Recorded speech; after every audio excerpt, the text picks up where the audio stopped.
Meanwhile, on the sports front, the Football Kenya Federation has landed a sponsorship deal with 1.2 billion shillings for the top tier league. Macaulay John has more details of the new deal from FKF's Kandanda House.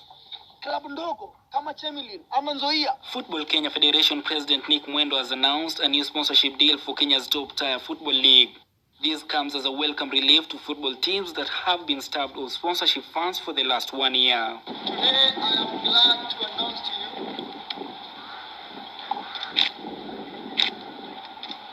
that starting the season 2020-2021, the season 2024-2025, FKF has managed to secure a record sponsorship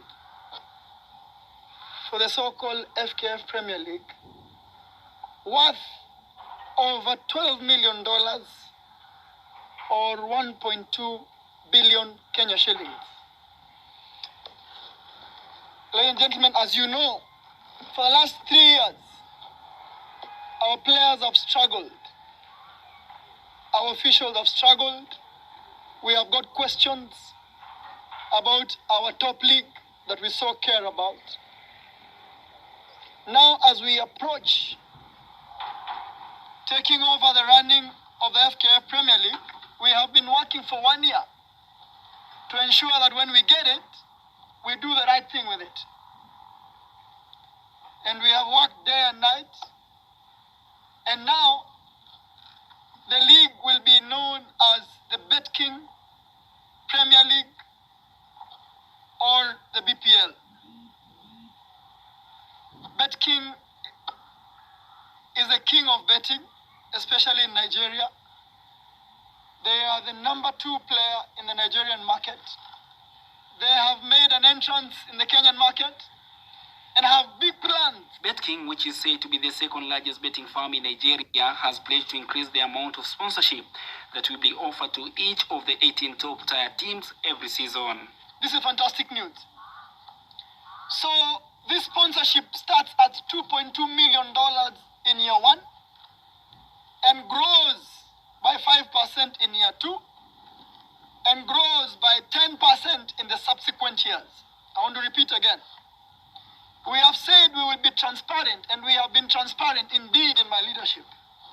$2.2 million in year 1, increase that by 5% in year 2, increase that by 10% in the subsequent years, and you will know exactly what the total value is. Indeed, it is more than $12 million for these 5 years.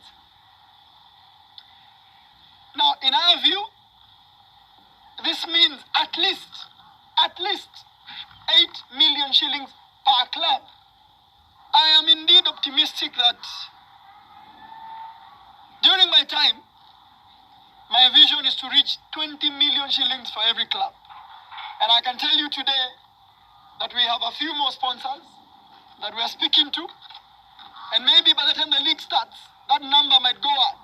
The Women Premier League will also benefit from this new multi-million sponsorship. As you know, traditionally, FKF receives a certain percentage of this money, perhaps 5-6%. What we have decided is that because there is a difficulty in attracting sponsorship for women, the license fees that is supposed to come to FKF, we shall dedicate it to the Women Premier League. That could be about 12 million shillings. And going forward, as we secure more sponsorship for these leagues, we shall dedicate money to the Women Division 1.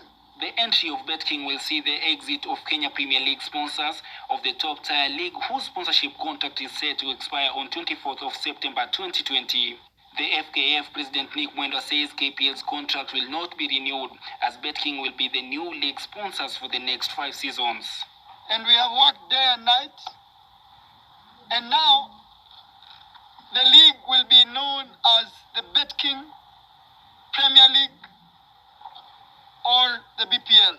Kwa hivyo mkataba wa Nyamwea alisign mkataba September 21st, 2015, akapatia KPL 5 years. Nilipokuja kwa ofisi, Hatukusema haupo. Before the resumption of the league, Mwendo says each team in the league will also receive new soccer balls in preparation for the resumption of the leagues. Hizo balls tuko nazo saa hizi. So every club, 18 clubs, 20 balls, 360 balls. The FKF president says the official launch of the new league sponsorship will be conducted before the league resumes, in keeping with protocols to curb the spread of COVID-19. Hii ilikuwa ni kuwajulisha tu.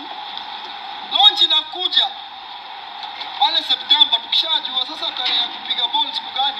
While monthly best player nominees will be awarded by the new league sponsors, Mwendo insists this will be done in partnership with Sports Journalists Association of Kenya, SJAC, which currently run monthly awards. Makali John for Metropole TV, Kandana House, Nairobi.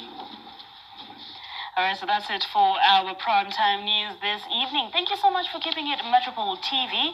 My name is Nina Shabana, sign language interpreter is Monica Cheng from the whole Metropole TV fraternity. We do wish you a lovely night.